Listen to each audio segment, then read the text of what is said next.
Di lembah padang pasir di provinsi Hadramaut, Yaman, terhampar kawasan yang sangat damai. Masyarakatnya sederhana dan menjunjung tinggi nilai-nilai Islam.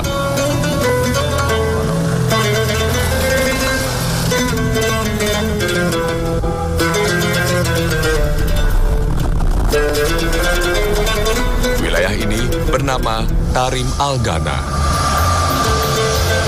atau Tarim yang rindang. Di kota Tarim inilah lahir para ulama yang berjasa besar mengislamkan berbagai negara di belahan dunia, termasuk Asia Tenggara, khususnya Indonesia. Belum ada di sini, apa kabar? Sejarah mencatat, kota Tarim sudah ada sejak abad ke-13 sebelum Masehi dan menjadi bagian dari wilayah Kerajaan Sabah. Nama Tarim berasal dari penguasa yang membangun kota ini, yakni Tarim putra Hadramaut, yang masih terbilang keturunan Nabi Nuh alaihissalam. Lokasi kota Tarim berada di sebuah lembah, dataran rendah yang dikelilingi perbukitan batu di Provinsi Hadramaut, Yaman Selatan.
Setelah wafatnya Rasulullah SAW pada tahun 12 Hijriah, sebagian besar suku-suku di wilayah selatan Jazirah Arab murtad, khususnya suku-suku di Yaman.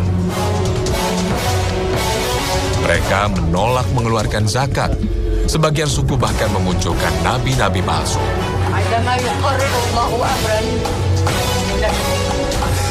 Satu-satunya suku yang tetap teguh dalam iman dan Islam serta loyal pada kekhalifahan Islam di Madinah di kawasan selatan Yaman adalah penduduk Tarim. Ila kulli qa'idin min qadati alwiyatihi allati sayyaraha min al-Madinah. Khalifah Abu Bakar segera mengirimkan pasukan muslimin Madinah dan Makkah di bawah pimpinan Khalid bin Walid, Ikrimah bin Abu Jahal, Amru bin Ash, dan sahabat-sahabat terkemuka untuk memerangi suku-suku yang murtad.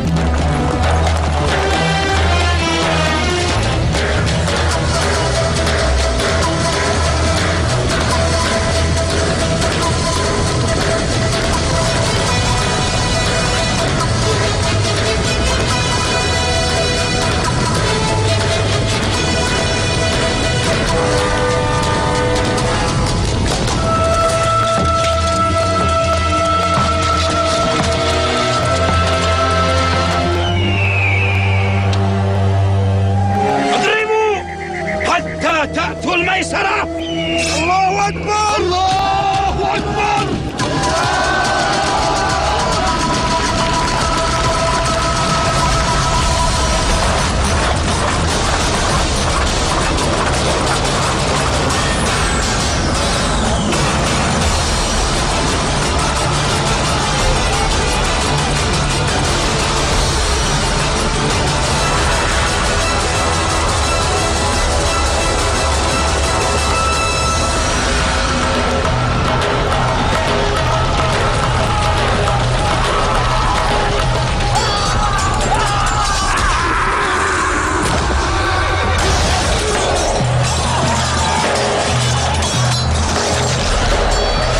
Satu persatu suku-suku Arab berhasil ditaklukkan. Namun kawasan selatan Yaman masih sulit untuk ditundukkan.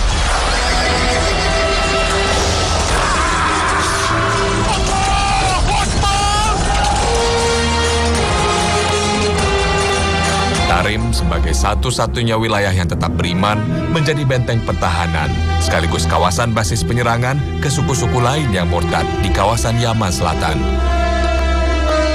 Hingga akhirnya seluruh kawasan di Yaman Selatan kembali ke pangkuan Islam. Inilah yang membuat haru Khalifah Abu Bakar di Madinah Al-Munawwaroh.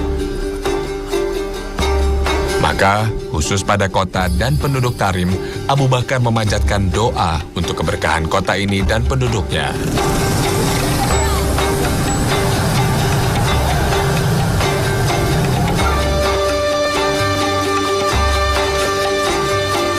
Gimana Bang? Tarim Bang, gitu kan? Iya. Subhanallah Mas Tommy, kota Tarim ini benar-benar kota yang benar-benar spiritual, kental sekali keislamannya. Iya, benar-benar alamin kita bisa sampai di sini ya Bang ya. Betul Mas. Setelah menelusuri kota Tarim, saya sangat kagum dengan kota ini. Begitu damai juga tentram. Lebih dari itu, masyarakatnya juga sangat mengagungkan agama dan juga ilmu pengetahuan. Ini terbukti dengan banyaknya ribat dan juga universitas terkemuka di kota ini. Kondisi ini tentu tidak terjadi begitu saja. Kota Tarim mendapatkan sebuah anugerah. Dari literatur yang saya baca, dulu ketika Rasulullah SAW wafat, terjadi pemurtatan di mana-mana. Di seluruh Jazirah Arab, kecuali Mekah, Madinah, dan juga Taif. Bahkan, wilayah yang murtad tersebut adalah Hadramaut di Yaman ini. Mereka tidak mau mengeluarkan zakat, kecuali Tarim. Mas Tommy, itulah fakta yang membuat terharu sahabat tercinta Rasulullah SAW, Sayyidina Abu Bakar As-Siddiq radhiyallahu anhu terharu. Dan Abu Bakar As-Siddiq radhiyallahu anhu berdoa untuk kota Tarim ini. Ada 3 kalimat yang diungkapkan kepada Allah Subhanahu wa taala. Yang pertama, antakuna baldatan ma'mur. Yang kedua, wa ayyubarak fi ma'iha. Yang ketiga, wa ayyaktura fiha salihun. Doa yang pertama adalah agar negeri kota Tarim ini dijadikan kota yang makmur, kota yang makmur, kota yang berkah. Dan yang kedua, agar kota Tarim ini diberikan air yang berlimpah dan mengandung keberkahan di dalamnya. Dan yang ketiga, agar negeri Tarim ini, kota Tarim ini, subhanallah, melahirkan ulama-ulama dan orang-orang yang saleh sampai hari kiamat. Inilah keberkahan sebuah doa, Mas Tommy. Doa yang dipanjatkan oleh Sayyidina Abu Bakar As-Siddiq radhiyallahu anhu untuk negeri Tarim ini. Kehidupan spiritual dan semangat ilmu pengetahuan di kota Tarim kini telah menjadi tradisi dalam kehidupan sehari-hari.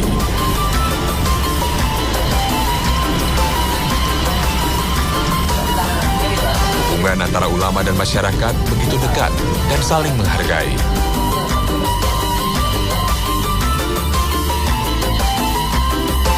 Alamnya cukup bersahabat dan mudah dikelola. Inilah keberkahan doa dari sahabat mulia Abu Bakar radhiyallahu anhu.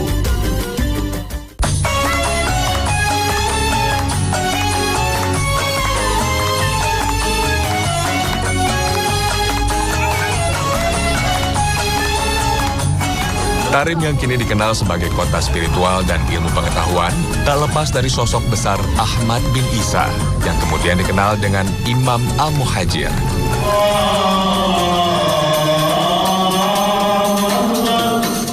Beliau termasuk generasi ke-8 cucu Rasulullah SAW. Sosok yang mampu mengubah kawasan Hadramaut menjadi kawasan ilmu pengetahuan dan spiritual.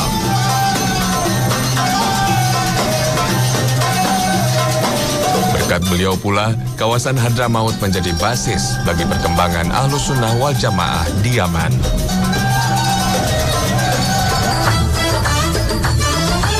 Penasaran dengan sosok fenomenal ini, aku sang musafir bergerak menuju kawasan Husaisah, sekitar 15 km dari kota Tarim.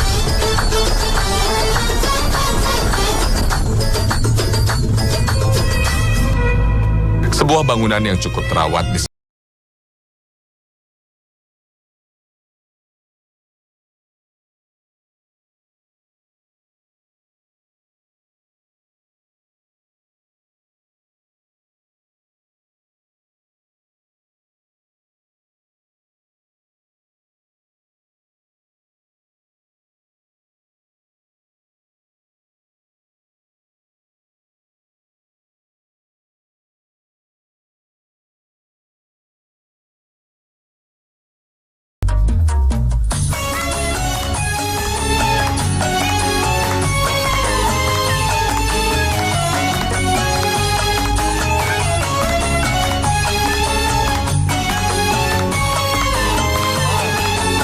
Selain menjadi makamnya, di kawasan ini pula, dulu Imam Al-Muhajir tinggal dan berjuang keras mengajarkan Islam dan ilmu pengetahuan. Imam Al-Muhajir yang sebelumnya tinggal di Basrah, Irak, merasa terancam keamanannya saat terjadi pemberontakan golongan kulit hitam di Basrah Selatan tahun 310 Hijriah. Beliau hijrah ke Madinah Al-Munawwarah untuk menemukan ketenangan di kota Rasulullah SAW.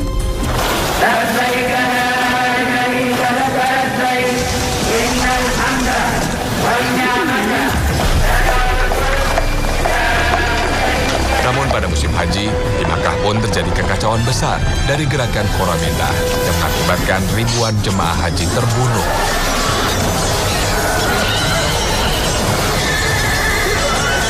Bahkan Al-Quramindah mencongkel Hajar Aswad dan membawa ke negerinya di Asia Tengah.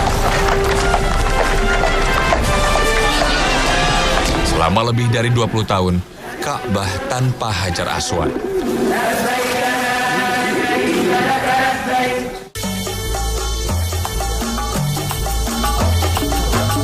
Setahun kemudian, setelah menunaikan ibadah haji pada tahun 318 Hijriah, Imam Al-Muhajir menetapkan niat untuk berhijrah ke Hadramaut, Yaman. Inilah babak baru bagi kehidupan Imam Al-Muhajir, sekaligus menjadi titik tolak bagi kehidupan beragama di Hadramaut, Yaman.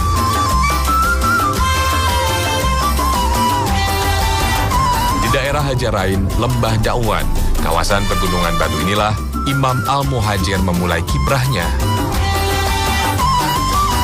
Berdakwah dan menentang paham Khawarij yang berkembang di kawasan Hadramaut.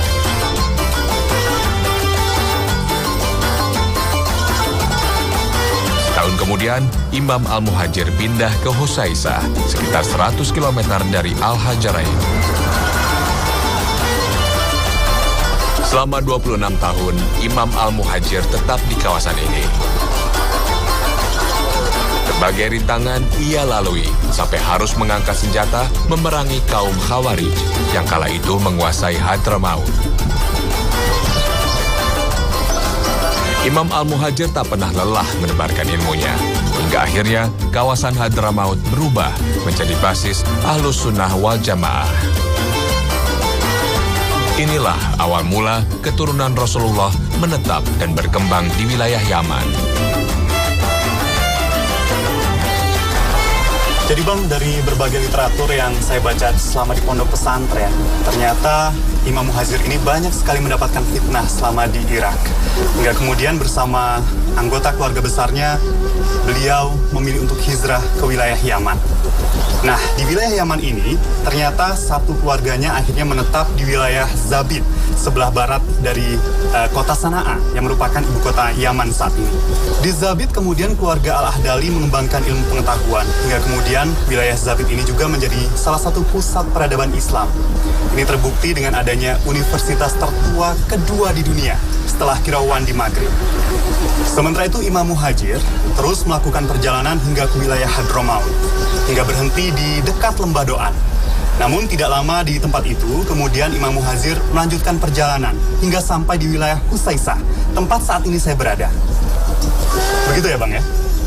Maka dari itu Mas Tommy, saya bisa katakan bahwa Imam Muhajir ini adalah cucu Rasulullah SAW pertama yang hijrah masuk ke Hadramaut.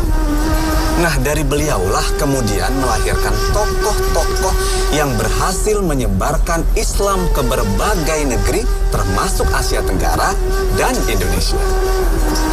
Nah, kemudian tokoh-tokoh itu kita kenal dengan para Habib yang memiliki jasa besar di dalam dakwah di tanah air. Dan dari beliau pula melahirkan tokoh-tokoh Islam yang menyebarkan dakwah di tanah Jawa yang biasa kita kenal dengan nama Wali Songo. Gairah keagamaan dan pengetahuan Islam pun berkembang di Hadramaut. Anak-anak dan cucunya kemudian mengembangkannya dan masuk ke wilayah Tarim. Masjid Ba'alawi di Tarim menjadi saksi akan awal perkembangan ilmu pengetahuan di Tarim. Majelis-majelis ilmu kemudian menjadi kebutuhan, hingga Tarim menjadi pusat para ulama dan penuntut ilmu dari segala penjuru dunia.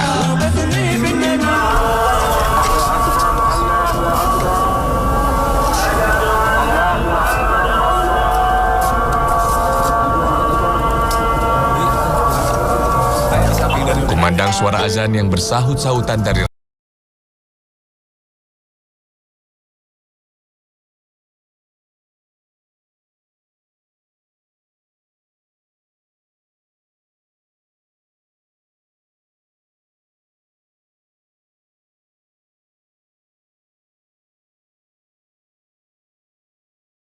sungguh menyejukkan hatiku, sang musafir.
Jadi saksi akan kebesaran ilmu pengetahuan di Tarim. Perpustakaan tua ini menyimpan lebih dari 6.000 manuskrip dari berbagai disiplin ilmu. Seperti ilmu matematika,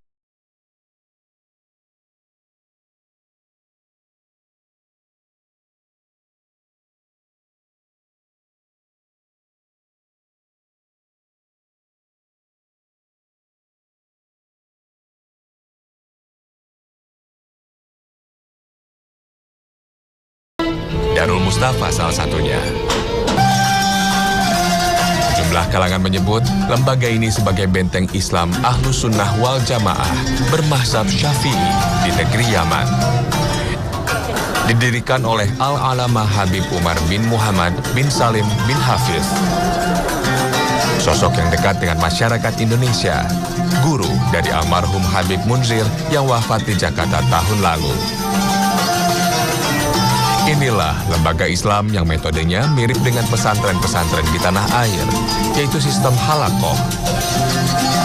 Para ulama mengajarkan berbagai bidang ilmu Islam seperti fikih, sejarah, nahwu, akidah, tahfiz Al-Quran, dan lainnya. Memang lembaga ini masih terbilang baru. Sejak didirikan 15 tahun lalu, pesantren ini berawal dari 3 murid lokal dan sisanya dari Indonesia. Kini, muridnya mencapai ribuan orang dari seluruh dunia, termasuk Indonesia.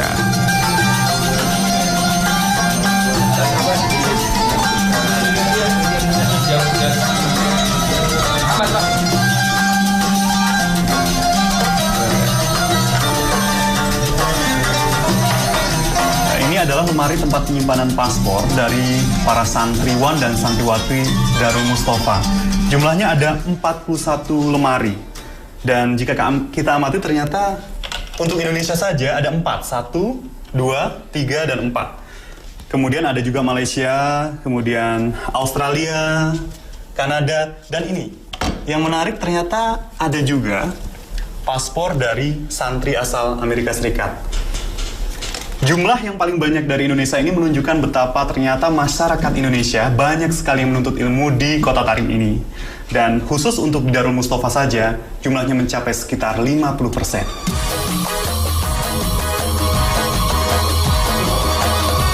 Sebagai sebuah lembaga Islam dengan sistem pengajaran tradisional, sarana yang dimiliki lembaga ini cukup mengesankan.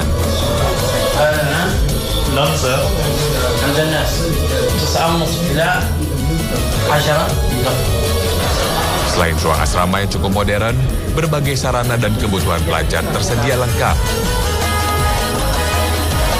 Bahkan penukaran mata uang asing pun tersedia. Media cetak, radio, dan televisi bahkan menjadi sarana yang menjadi perhatian lembaga ini untuk penyebaran misi Islam di negeri ini. Ini adalah sebuah keberkahan untuk Kota Tarim, sebagaimana didoakan oleh Khalifah Abu Bakar, yang mendoakan agar di kota ini berkembang ilmu pengetahuan dan lahir ulama-ulama yang soleh. Maka tak heran jika aktivitas belajar di kota ini benar-benar sungguh sangat luar biasa. Para santri di tempat ini berasal dari berbagai negara, termasuk Indonesia.